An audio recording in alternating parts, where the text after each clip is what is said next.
Bonjour à tous, bienvenue aujourd'hui pour les réactions d'oxydoréduction. Alors, avant de parler de réaction d'oxydoréduction, on va commencer par définir un oxydant. Alors, qu'est-ce qu'un oxydant? Un oxydant, c'est une espèce chimique qui est capable de capter, de prendre pour elle, un ou plusieurs électrons. Par exemple, prenons l'ion Cu2+. Il est capable de prendre 2 électrons et de se transformer en Cu. Étant donné que Cu2+ a cette capacité de capter des électrons, il constitue un oxydant. Qu'est-ce qu'un réducteur? Un réducteur est une espèce chimique capable, cette fois-ci, de céder, de donner des électrons. Par exemple, le fer est capable de se transformer en ion Fe2+, en libérant, en donnant 2 électrons. Comme le fer a cette capacité de donner des électrons, il constitue un réducteur. Alors, je vous entends déjà. Le Fe2+, il est capable de prendre 2 électrons pour se transformer en Fe. Il constitue donc un oxydant. On en arrive à la définition des couples oxydant-réducteur. Alors vous remarquerez que on écrira toujours l'oxydant du couple à gauche et le réducteur à droite dans le couple. Qu'est-ce qu'un couple oxydant-réducteur? Il va être constitué de 2 espèces conjuguées, l'oxydant et le réducteur, qui sont reliés par une demi-équation. Laquelle? L'oxydant est capable d'attraper un certain nombre d'électrons, n c'est un nombre, 1, 2, 3, 4 électrons, plus, pour se transformer en réducteur. Par exemple, prenons le couple Zn2+, Zn.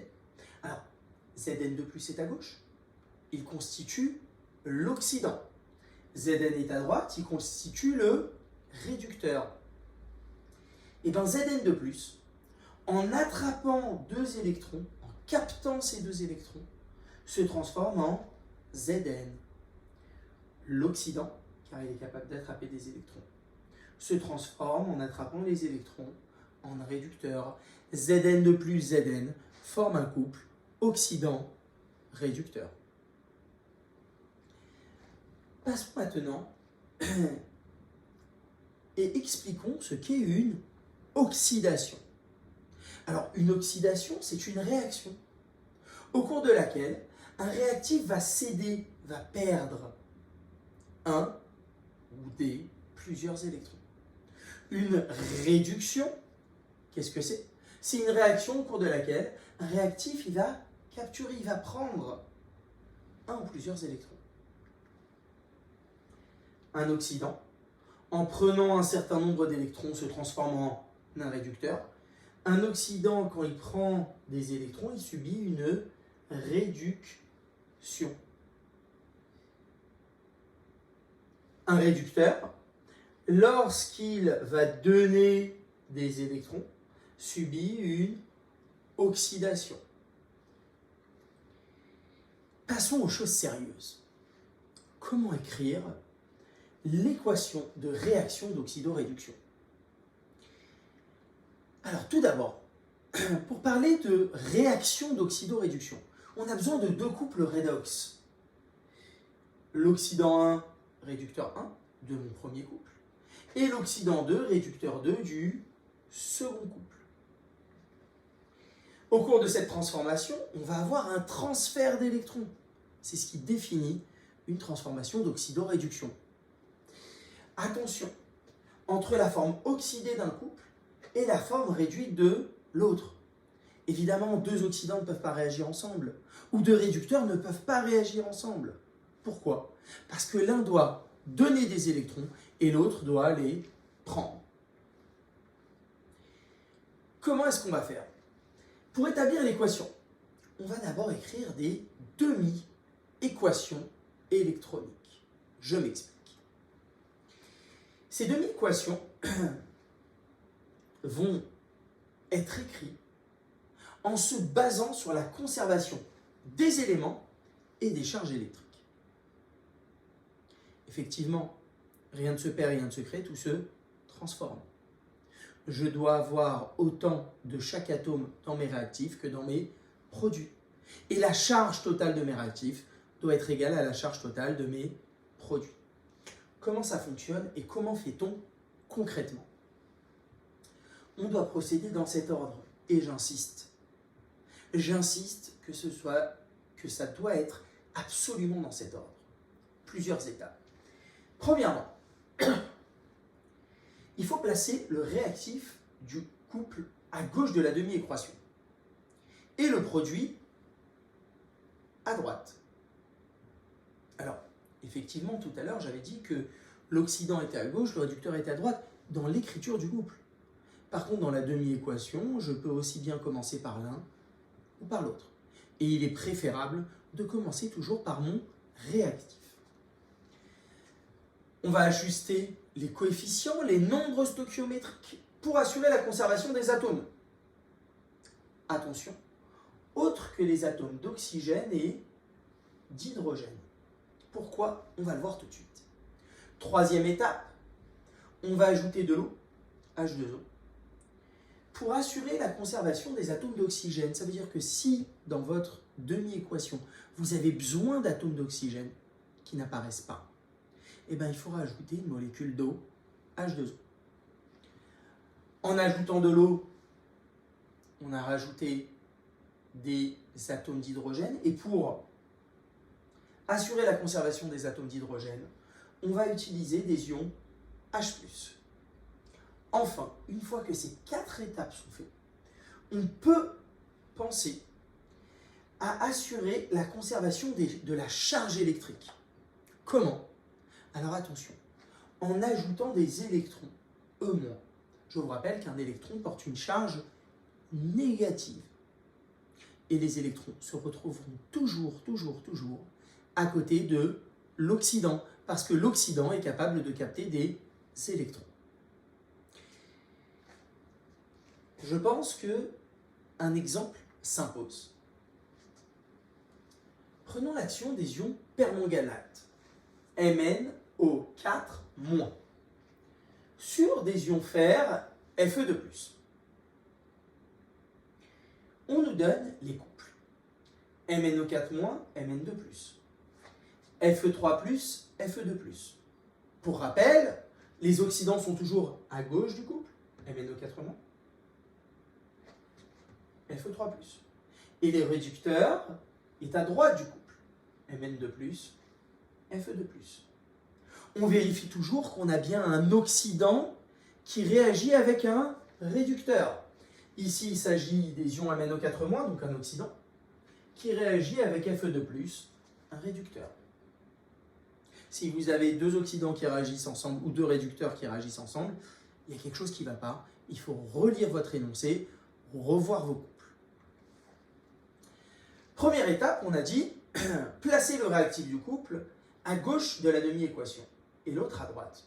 Donc le réactif de ce premier couple MnO4-, Mn2+, il s'agit de MnO4-. Et le réactif du couple Fe3+, Fe2+, est effectivement Fe2+. Donc on va écrire MnO4- à gauche, car il s'agit d'un réactif. Et pour l'autre couple, mon réactif c'est Fe2+, on écrira Fe2+ à gauche. Donc toujours mes réactifs à gauche égale mon produit. Ici Mn2+, pour lui, et ici Fe3+.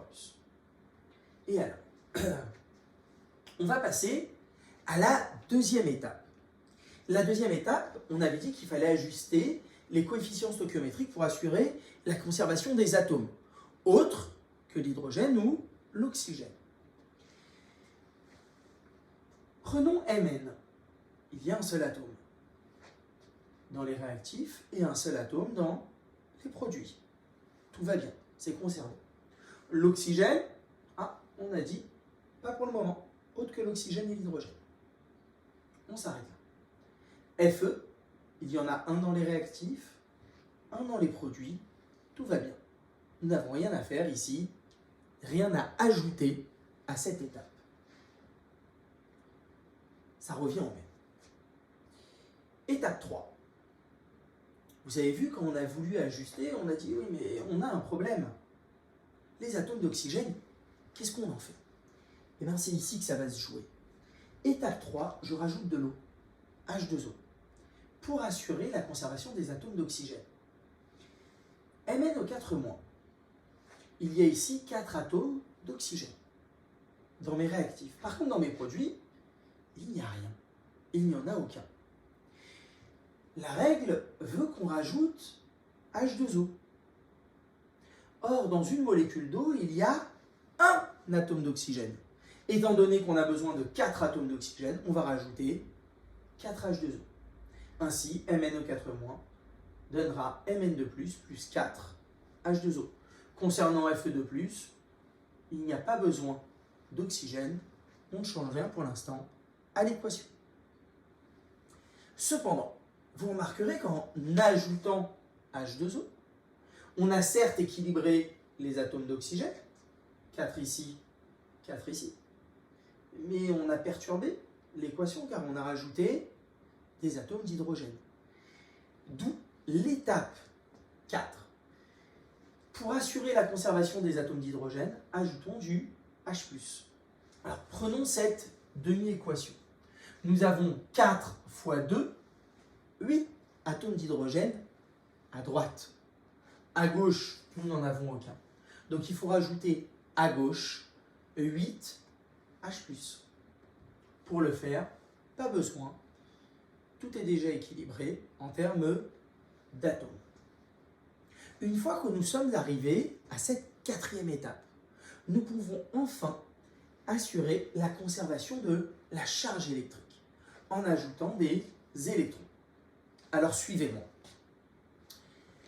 MnO4-. Alors attention, le 4 appartient à l'atome d'oxygène. Donc MnO4-, il y a une charge négative.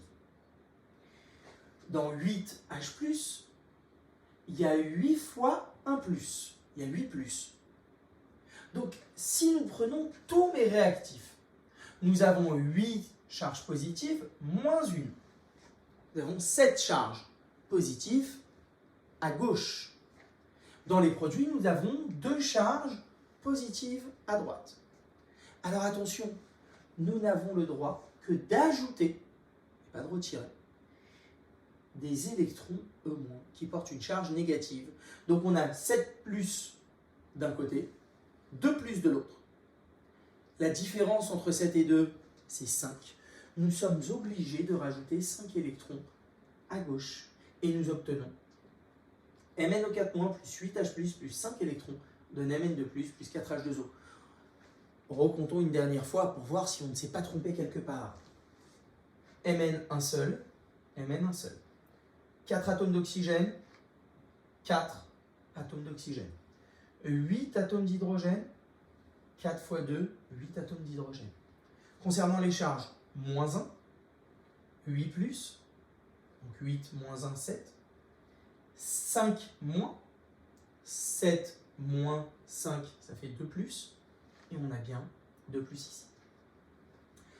Concernant l'ion fer, Fe2+, c'est égal à Fe3+, donc on a 2+ d'un côté, 3+ de l'autre. Il y a une différence d'un seul, il faut rajouter un électron à droite. Nous avons obtenu les deux demi-équations, mais nous ne sommes toujours pas parvenus à l'équation de réaction. Comment ça fonctionne? Si vous regardez bien, le MnO4- pour réagir a besoin de 5 électrons. Tandis que le fer, pour réagir, va donner un seul électron. Mais on avait dit qu'une réaction d'oxydoréduction était une transformation dans laquelle un réactif allait donner des électrons à l'autre réactif. Et les électrons ne vont pas être perdus dans la nature. Il faut qu'il y ait autant d'électrons qui soient donnés que d'électrons qui soient pris. Il nous faut donc trouver un dénominateur commun entre 5 et 1. On va multiplier les demi-équations pour équilibrer le nombre d'électrons. Donc on avait 5 électrons demandés dans la première équation, un seul dans l'autre.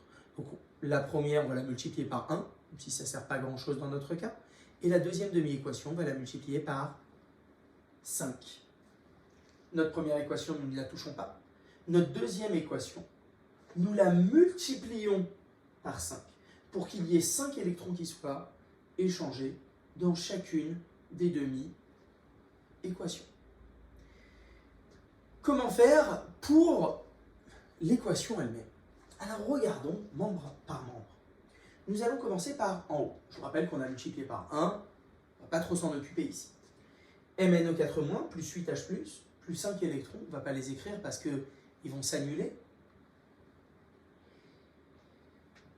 On arrive au égal, on va passer à la ligne d'en dessous.